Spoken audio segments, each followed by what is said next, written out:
We are going to create some beautiful decor using cutting boards that you can easily find at Dollar Tree, thrifting, or Hobby Lobby.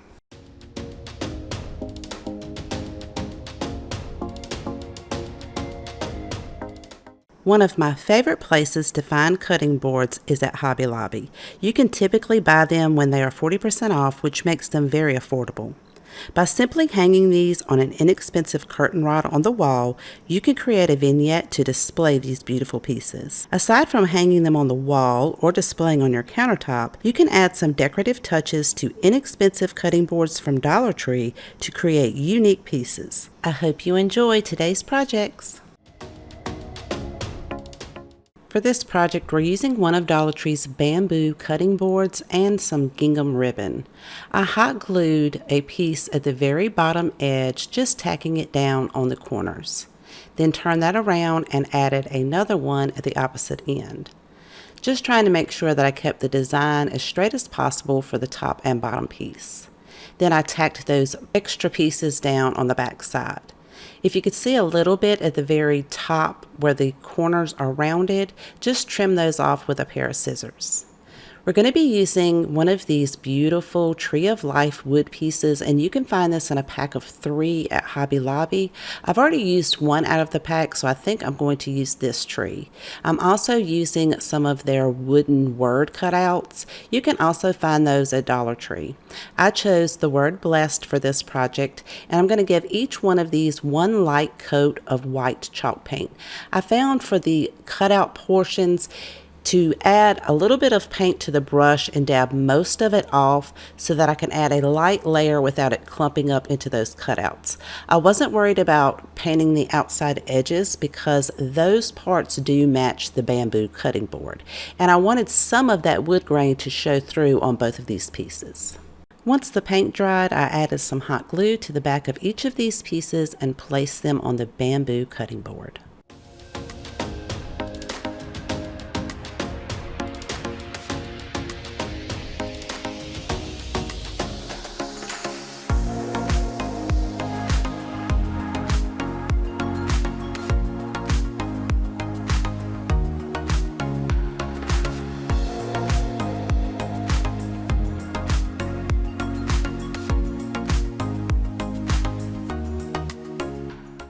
For this project, I'm using a mini charcuterie board from Hobby Lobby. A lot of times you can find these at 40% off.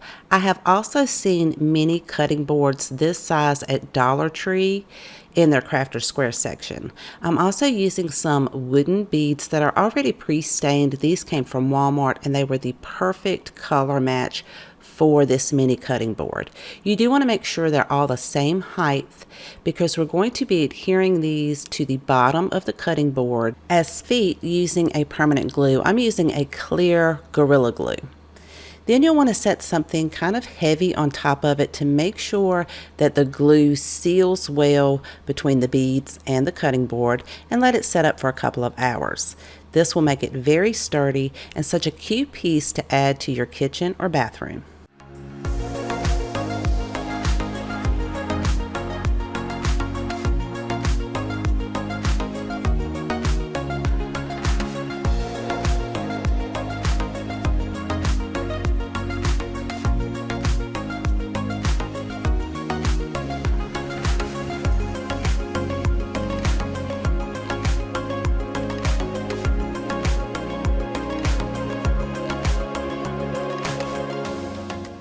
For this project, we're using one of Dollar Tree's cutting board shaped signs. I love the way it looks on this side, so we're going to flip it over and use the back side. Using a stiff Dollar Tree brush and some antique wax, I'm going to dip that down into the antique wax and wipe most of it off. Creating lines all across the back side of this board, I'm trying to give it a faux wood grain look.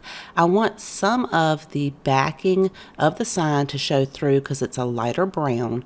So I'm just going through creating some lines. In some areas, I'm going to dab it to create somewhat like a little knot and then blend that in. And I'll just do that in a couple of different areas and then darken it up in certain areas and just keep playing around with it until I like the way it looks. Once I have all of my lines and I have some of that dark wax as well as some of that brown lighter color showing through, I'm going to set this to the side and let it dry. I found some greenery in my stash, and this came off of a rose bundle. I just pulled the roses off and then pulled all of the leaves to the front.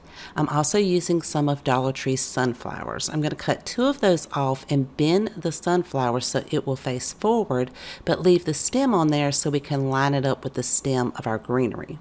I will cut one of them shorter so it'll kind of sit on top of the other one and place them underneath the greenery. To keep all of these pieces together, I'm going to take a piece of twine and double knot it where all of the stems meet.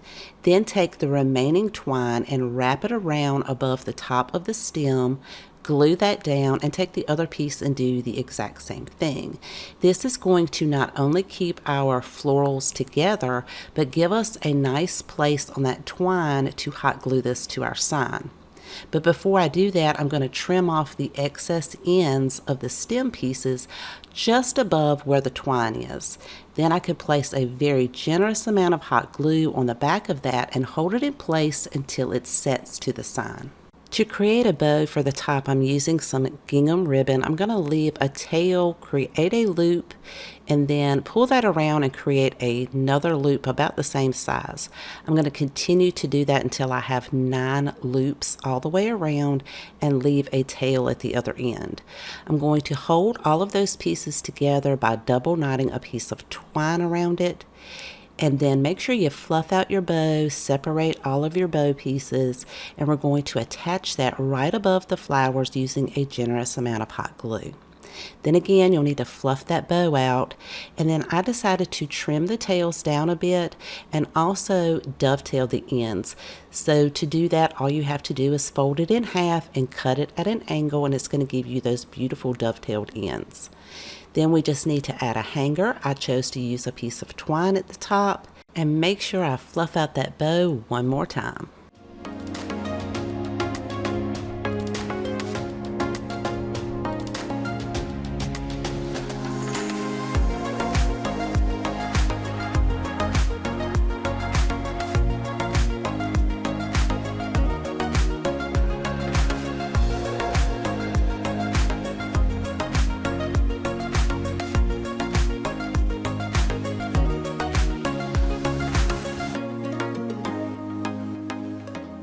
For our next project, we're using one of these MDF cutting boards that you can find in Dollar Tree in their plus section. I'm going to remove that label as well as those mini staples that are holding that twine on there and the handle. We're going to leave the front intact. We're going to be using the back side of this. I sanded down where all of the staples were to make sure it was nice and smooth, and we're using some of Dollar Tree's Wallpaper. They come in a variety of different colors. I'm going to start by peeling the bottom back layer off and lining that up with the bottom of the cutting board. Then I can turn it to the side and pull the backing off and make sure that I press it as flat as possible all the way up so there are no wrinkles, no air bubbles. Once I have that in place, I'm going to flip it over and trim the excess wallpaper off as close to the cutting board as possible using my utility knife. Then I can use one of those larger pieces to go back and piece the handle, because this piece was not long enough to cover the entire cutting board. I can line that up with the bottom piece to make it seamless, press that in place, and then trim that excess off, as well as trim out the hole for the handle. I'm going to do that very carefully with the tip of my utility knife. To make sure all of the edges are nice and smooth, I'm going to go over that with a fine grit sandpaper all around the entire cutting board.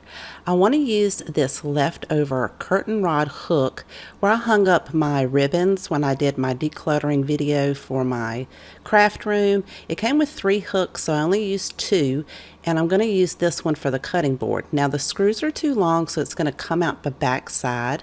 To fix that, I'm going to take a paint stick, cut that down a little bit larger than the hook using my handsaw and miter box, give that a good sanding, and then give it a coat of black paint so that it will match our hook. This is going to prevent those screws from coming through the back side of our cutting board. I decided that I wanted the outside edges of the board to be black, so I am applying that using one of Dollar Tree's sponge daubers. This is going to give me a more precise placement of the paint to make sure that I don't get it on the front or back side. I did the same thing for the inside of the handle. Now that all the paint has dried, I'm going to take some clear Gorilla Glue and apply that to the back of that paint stick, as well as a little bit of hot glue to hold it in place. This is going to make sure that wood seals there so that when I pre-drill, it doesn't move around. To keep my drill bit from going all the way through the back side, I placed a piece of tape on there so I'll know not to go past that edge. I don't want it to come out the back side just in case I decide to take the hook off later. I'll be able to display both sides of this sign. I held the hook in place and then made marks using a pencil so I'll know exactly where to pre-drill this. And look, the tape worked perfectly because there are no holes on the back side of this. So if I ever want to use that side, I can. Now I can just hand tighten the screws that hold the hook onto the piece of wood, and this is how it's looking so far. So I can easily remove that later if I ever decide I want to use the opposite side. Using a clear small mason jar, as well as this hanger that came off of another Dollar Tree jar, it fits perfectly over top of this. I'm going to show you several different ways you can decorate this cutting board, so make sure you stay tuned. I'll show you a couple other options.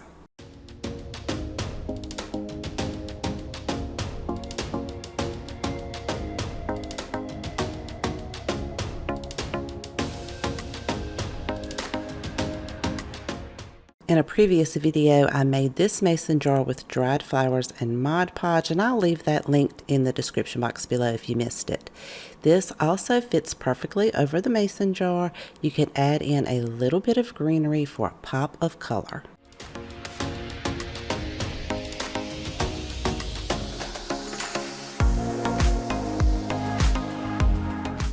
Another option is to paint the handle and the mason jar the color of your choice. I wanted to try out black to see how it would look with the hook and the outside of the board being black, but you paint yours whatever color you like. Once the paint dried, I went over it with a fine grit sandpaper to bring out those raised edges on the jar. You let me know which way you like it best out of these three options.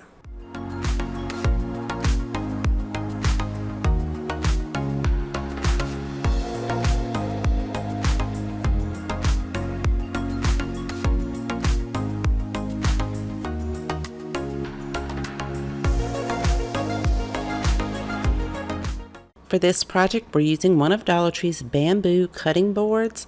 Add a layer of Mod Podge to the entire top part and let that dry. Dollar Tree carries a variety of different colored and patterned fabrics. For this piece, I am going to use some fabric that I think I found at Michael's or Hobby Lobby.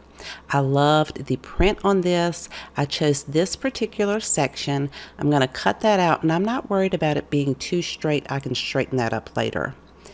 Then I will take my heating mat, place this on top of that, and iron any of the creases out because I want it to have a nice flat finish. Then I can lay this on top of the dried Mod Podge to determine how much I want to trim off. And then using one of Dollar Tree's rotary blades, I could trim this down to size and straighten up those edges. Then place the fabric on top of the dried Mod Podge, use a piece of parchment paper, iron over top of that. It's going to seal your fabric directly to your wood. I like to do this by ironing it from the inside out towards the edges. Now I want to create a hanger for the top of this, so I'm using these small eye hooks, and you can find a package like this at Dollar General.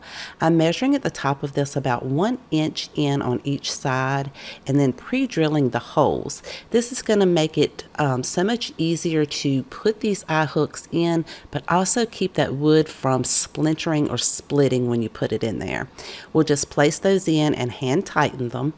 And then I have some leftover beaded tassels from other projects, so I'm just going to reuse those beads and take a piece of twine, double knot it on one side of those eye hooks, feed as many beads on there just depending on how long you want your hanger to be, and then you can double knot the other end on the other eye hook. And I think this piece turned out really beautiful, but I decided to go back and add a little something extra. I really felt like the edges were just too sharp. I decided to blend those in a little bit using some antique wax and dry brushing around all of the edges of the fabric. I added a little bit extra in the corners, and if I got any of the antique wax on the bamboo board, I removed that with a baby wipe. Once the wax was dry, I added a layer of Mod Podge over the entire front to keep any of the fabric from fraying.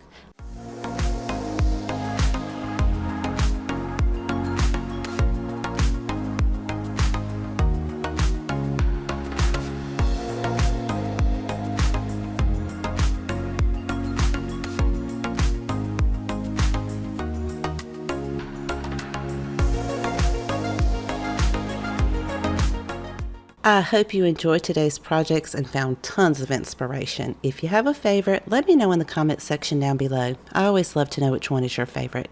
Thank you so much for spending time with me today. Please take care, and I'll see you guys next time.